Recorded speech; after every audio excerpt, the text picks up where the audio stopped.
Hello everybody and welcome back to our NASCAR Heat 5 Volume 2 Career Mode. I think literally the day this goes out marks exactly 1 month since the last episode.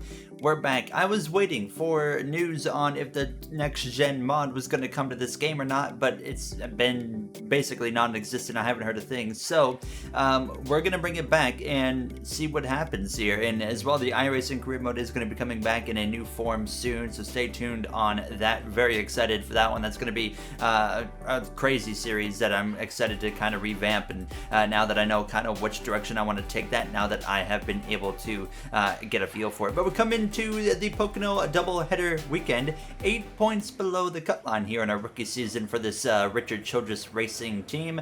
Gonna be some announcements coming soon here with the Heat 5 Career Mode in terms of roster changes and whatnot, and what to expect for the coming season if we get to that point here. So we come through though into qualifying, our first laps back here on NASCAR Heat 5 again down into turn 1 of this, in my opinion, 6-turn racetrack. But no, we're gonna go with what they tell us. It's only 3 turns here now, but I got through turn 1 pretty well. Through turn 2, you want to cut all the way down nearly to the grass right there. You gain so much time doing that. Through turn 3, I was able to roll through there pretty well as well. So it was an overall solid lap here in this 4-star Richard Childress Racing Chevrolet Camaro with a 55.162. That puts us in the direct middle of the grid. So P20 is where we are set to start here for this Pocono doubleheader weekend here. Now, the second Pocono race will be in a separate episode, by the way, but Josh Balicki all the way at the back of the grid as we're going to check out to see who's up there on the pole position. Daniel Suarez, by the way, down almost in 30th place here. As you can see, it's going to be Brad Keselowski on pole alongside our teammate of Austin Dillon. In the last episode, we actually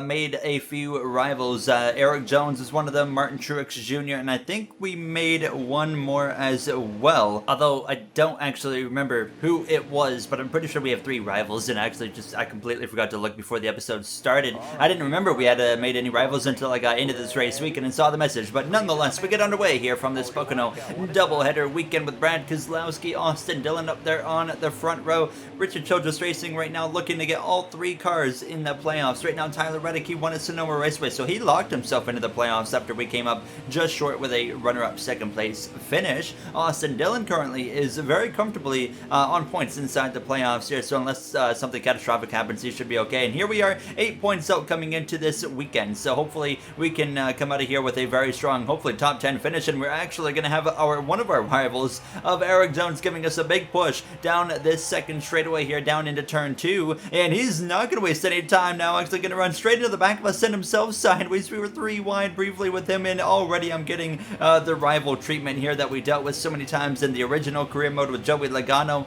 and having one rival was a bit of a mess in NASCAR Heat 5 original career mode. We have 3 apparently right now, so this is going to be really rough. It's so hard to get rid of rivals because it's so hard to just stay away from them. Now, Eric Jones, if we were in a 5-star car, would probably be quite easy to stay away from because we'd blow his doors off every other lap, but no, we are in a 4-star car, midfield car that can contend for top 10s at some times, but now we're surrounded by Eric Jones. It's going to shove me into turn 1 into the outside wall, and we go up the track, and it's already just not the weekend that we want to be starting off of here in Pocono. So it was all about just staying away from that 43. Fortunately, I would get down to the inside and pass Eric Jones, get to the inside of Eric Almirola, get to the inside of the 23 as well of Bubba Wallace in that Root Toyota Camry, and as well into now P19. So we're into the top 20 finally here after a couple of laps, and we only had a few laps remaining here in stage 1. Stage 1 being very, very short, only 5 laps here, as we would now look up the inside of Denny Hamlin. He's not having a good weekend. Hamlin's definitely struggling on speed here in that FedEx Toyota Camry now as we dive down into turn 3. Ross Chastain, our next target. Got to be careful around him and hope he doesn't bulldoze us out of the way if we get in front of him. To the inside though, but he is able to get back clear on the exit of the corner, decided way better drive off than I did, but coming towards the final lap of stage 1, a nice run out of that tunnel turn there, and we're going to make a move again to the inside of that McDonald's Chevrolet 42 machine, but the caution is actually going to come out here as we approach the final lap. So stage 1 is going to come to a close here a little bit early, and well, now we're going to come in and put 4 tires on the car, fill it up with fuel, and actually we're going to make very little adjustments here because we want to be able to tighten it up. It was a little bit loose, especially through turn 1, I noticed. So very slight adjustments on the wedge, and we would get ready to go back green after gaining 2 spots as well on the pit lane. Joey Logano, on the other hand, loses 10 spots on the pit lane. A horrendous stop there for that Penske Racing Ford Mustang drivers. We're back underway for the start of the second stage here in Pocono. It is time to get amped. Turn up the volume for stage 2.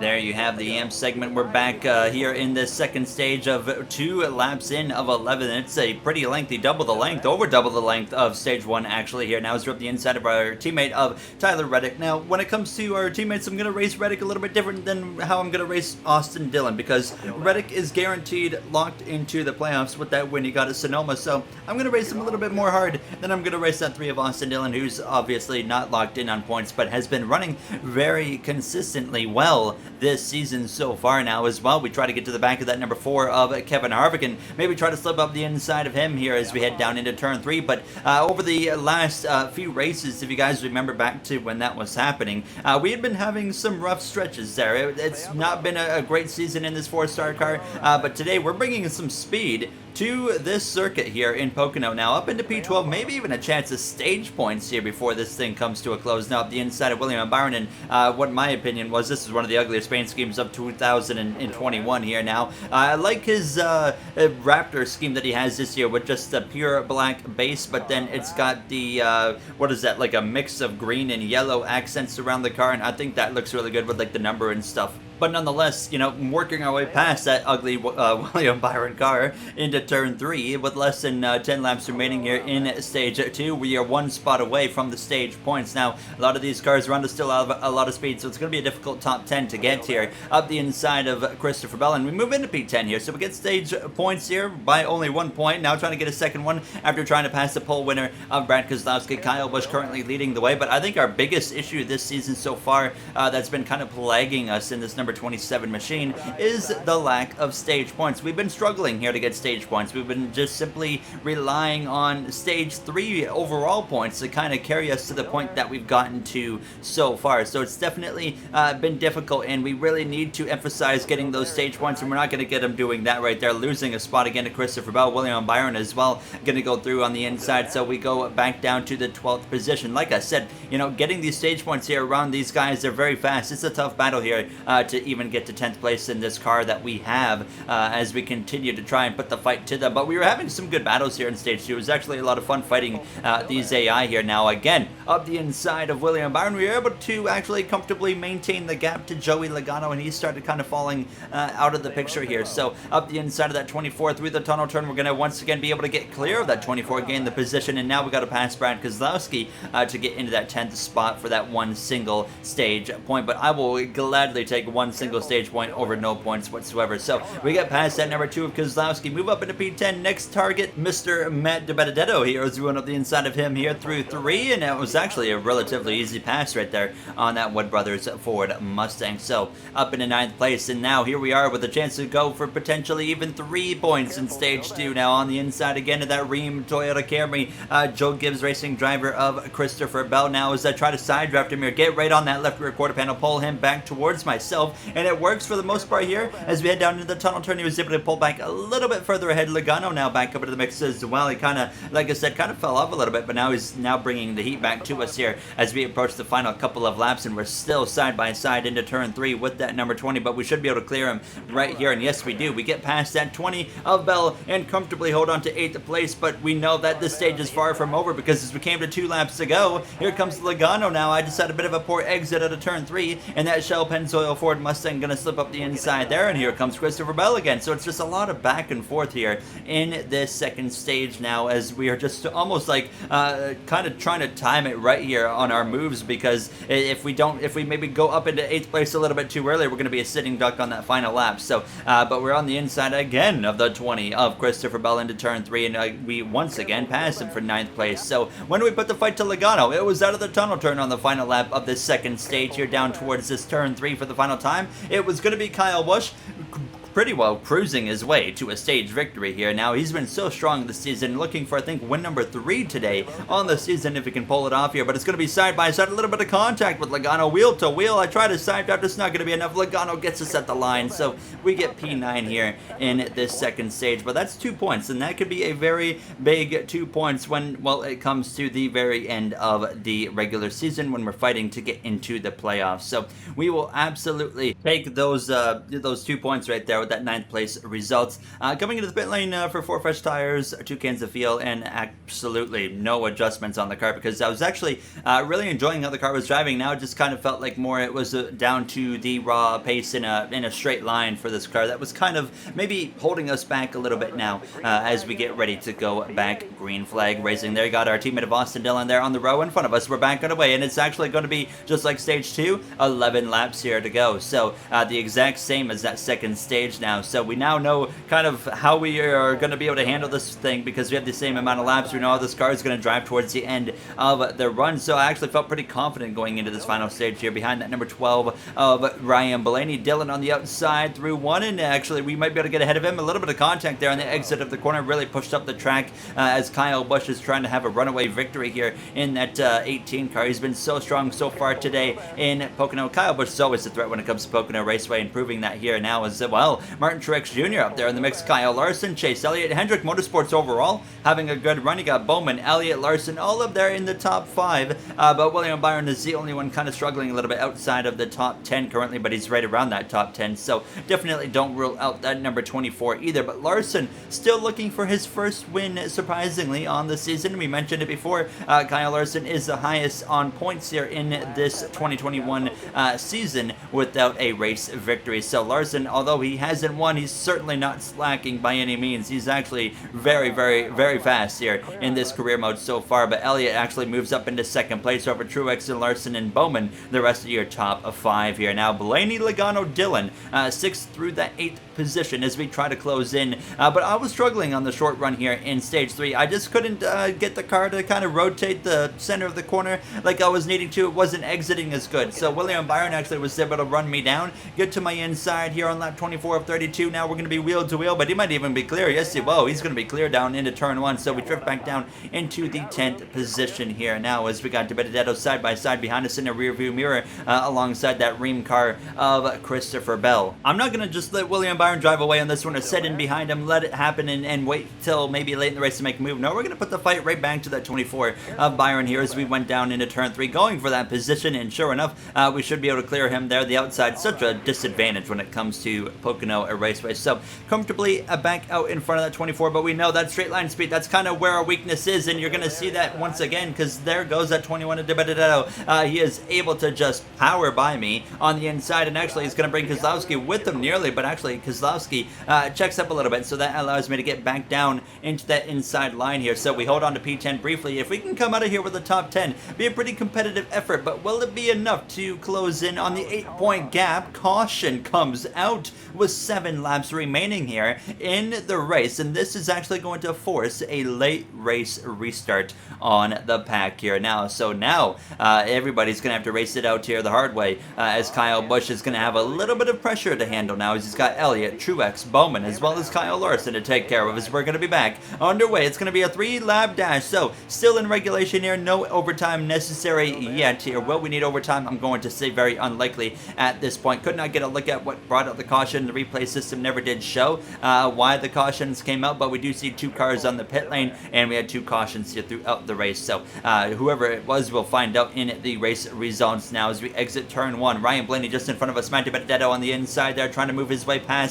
that 12, sorry, of Blaney. Matty Benedetto, one of the guys that we are kind of racing in this playoff bubble area. So we got to beat a guy like Matty Benedetto. Austin Dillon's up there. We got to beat Austin Dillon too, as well as we get to the inside of Blaney here. Now we're going to make it 3 wide with the Benedetto, as well as Blaney here down the third straightaway, down into turn 3. We are going to be able to pass at 12 and at 21, both of them.